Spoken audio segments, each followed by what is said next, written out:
Bienvenue dans ce journal. Le titre Droits de l'homme. Pour renforcer leurs capacités sur le monitoring et le reporting, membres et personnels de la Commission nationale de droits de l'homme se forment.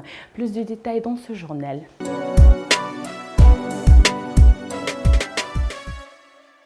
Mesdames et messieurs, bonsoir à tous et bienvenue dans ce journal du 8 novembre 2022. Je l'avais annoncé dans les titres. Ce mardi 8 novembre 2022, à l'hôtel Radisson Collection s'est tenue la conférence sur les droits de l'homme. L'objectif est de renforcer des capacités des membres et des personnels de la Commission nationale de droits de l'homme sur le monitoring et le reporting en matière de droits de l'homme. Compte rendu Nafissatou Berté et Moussa Samaki.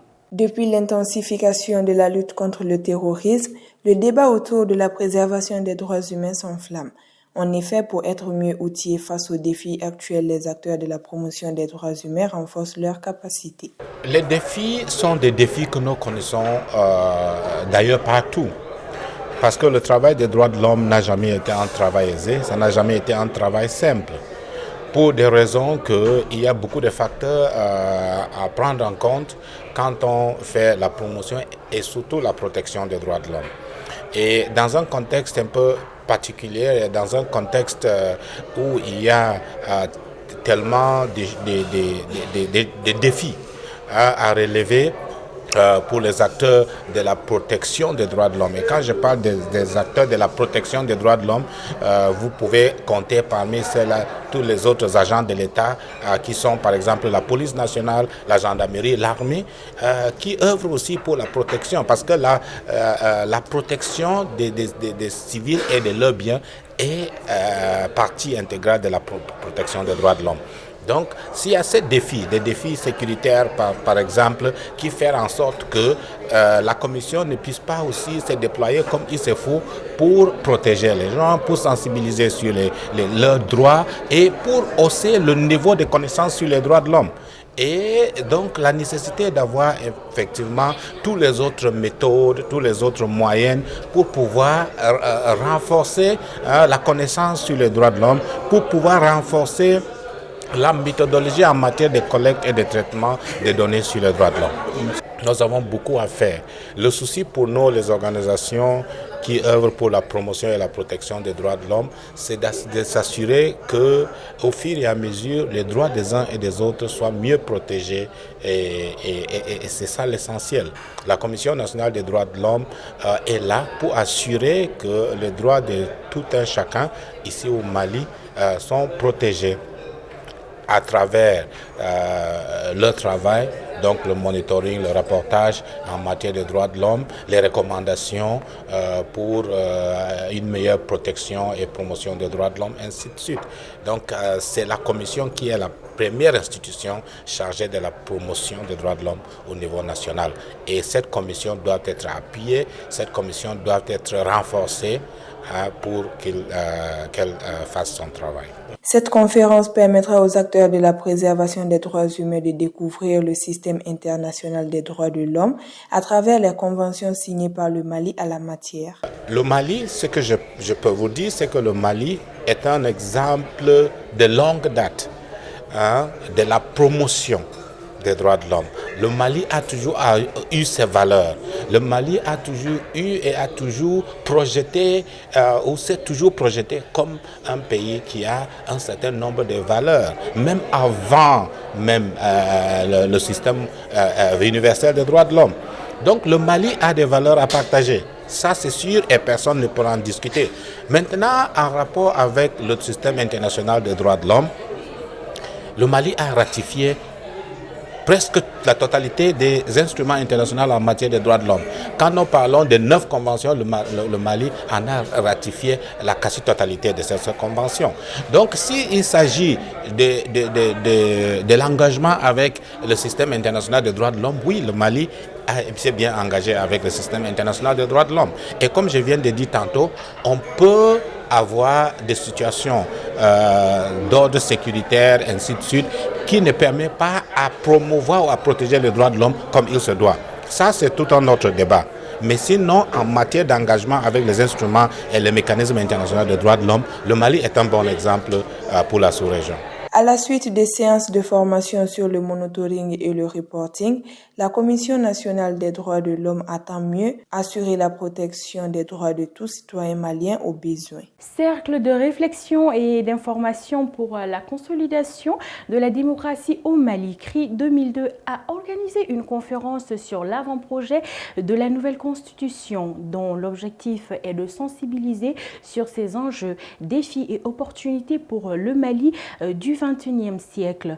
C'était ce mardi 8 novembre à la maison de partenariat de Bamako. Écoutons cet extrait du président du CRI 2002, Abdoulaye Sall, au micro de Nafissatou Berté et Moussa Samaki. Nous, on est de la société civile. Nous sommes là un peu pour informer et partager avec les médias sur le contenu de l'avant-projet de constitution. Mais porte sur, en réalité, l'organisation de la démocratie et de l'état de droit dans notre pays. Mais notre pays situé au XXIe siècle. Il faut que cela soit en phase avec les enjeux, défis et opportunités du XXIe siècle. Voilà un peu sur quoi nous avions travaillé.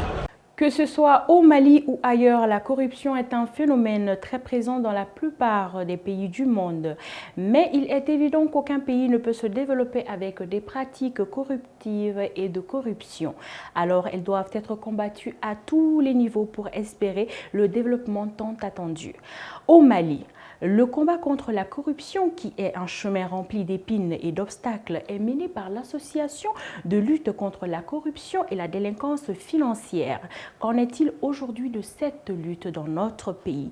Les explications de Ousmane Moussa Traoré, président de l'Association de lutte contre la corruption et la délinquance financière, avec Assetou Keïta et Pascal Dramé. Les motifs principaux pour lesquels je mène le combat contre la corruption, c'est d'aider à mener le Mali, notre beau pays, dans les lots des pays les moins corrompus. Bon, on peut dire depuis 2015, je suis dans le combat contre la corruption et de la délinquance financière. En 2015, moi et quelques collègues avons créé l'association malienne de lutte contre la corruption et la délinquance financière. L'année suivante, nous avons été confrontés au problème des récépissés qu'on a pu quand même solutionner en 2020. Je sais quand même que chaque année, nous traitons une centaine de dossiers que nous mettons à la disposition des structures étatiques de lutte contre la corruption. Les dossiers de corruption que je suis avec beaucoup d'attention, c'est surtout les dossiers relatifs à l'affaire de l'avion cloué au sol qui avait défrayé les chroniques, l'affaire des doubles salaires au niveau du ministère de la Défense, la loi d'orientation et de programmation militaire, des milliards ont été détournés, la loi de programmation du secteur de la sécurité, également des millions sont détournés, l'affaire Bakary Togola, etc., etc.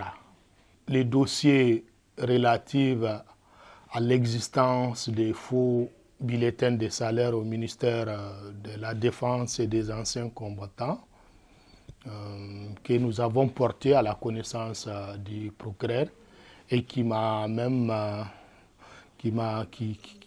a été à l'origine d'ailleurs de mon enlèvement et séquestration en 2020. J'ai eu à saisir la justice qui m'a pas malheureusement jusqu'à ce jour auditionné par rapport à mon enlèvement, par rapport aussi à des menaces. J'ai approché la police pour dire que j'ai fait l'objet de menaces, mais jusqu'à présent, aucune suite ne m'a été donnée.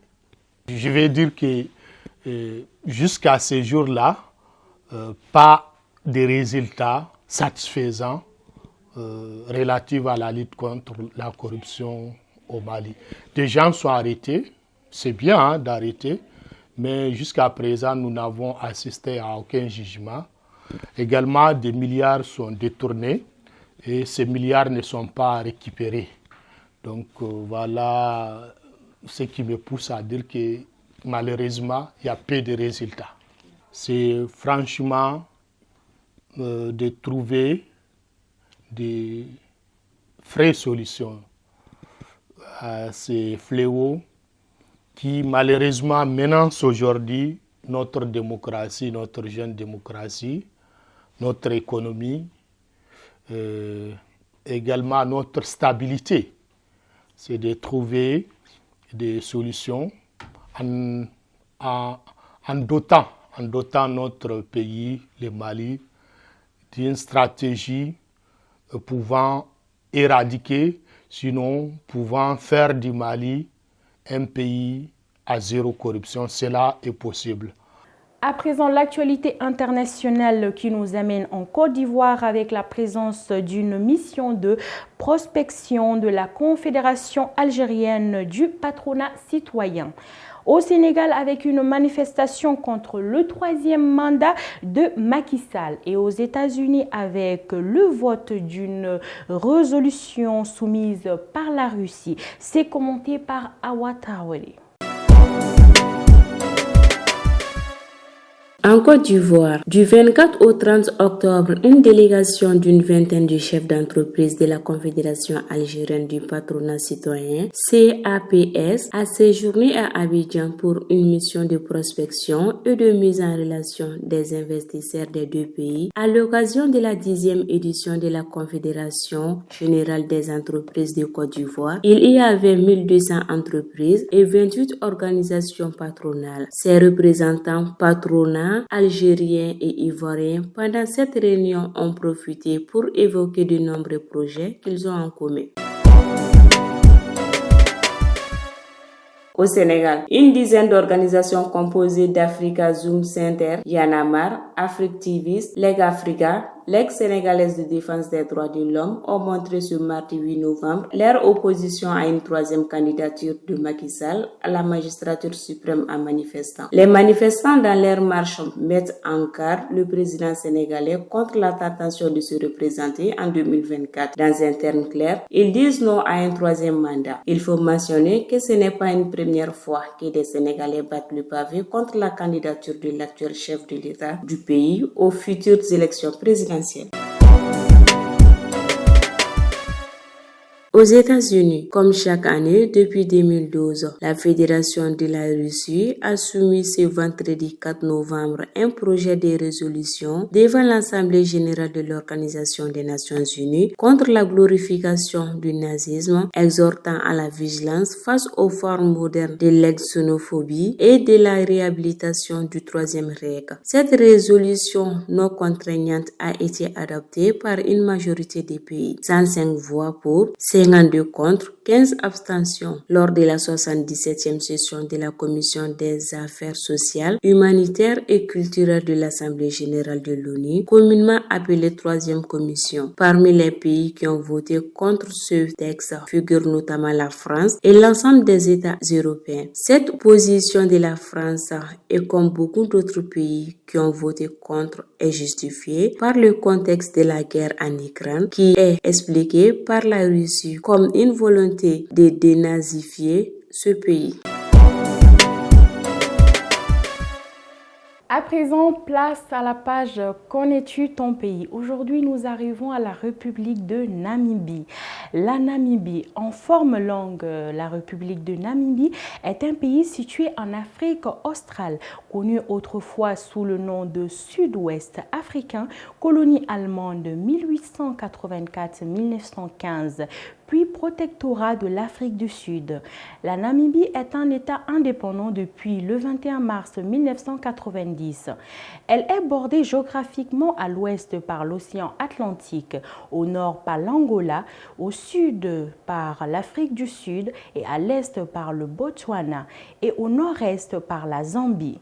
Sa limite la plus orientale est distante de moins de 200 mètres du tripoint où se rejoignent les frontières du Zimbabwe, du Botswana et de la Zambie, sur le fleuve Zambèze à la confluence de la rivière Kwando. Dirigée par Hage Geingob depuis 2015, Windhoek est la capitale de Namibie.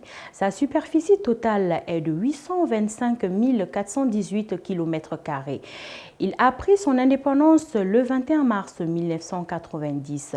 Sa population totale est de 2 630 073 habitants avec une densité de 3 habitants par km². Sa langue d'expression officielle est l'anglais. Sa monnaie est le dollar namibien. L'indicatif téléphonique est plus 264. Sa devise est unité, liberté, justice. Son hymne est Namibia, Land of the Brave, qui veut dire en français Namibie, pays des braves. Le drapeau de la Namibie flotte sur le pays depuis son indépendance le 1er mars 1990. C'est le premier véritable drapeau national du pays. Il reprend les couleurs bleu, rouge et vert de la SWAPO, le plus important mouvement de la liberté de la Namibie. Au canton est un soleil en jaune. Mesdames et messieurs, c'était tout pour ce journal. Merci de l'avoir suivi. Passez une agréable soirée en compagnie de Tazoudé TV. Tazoudé TV, c'est la télé autrement.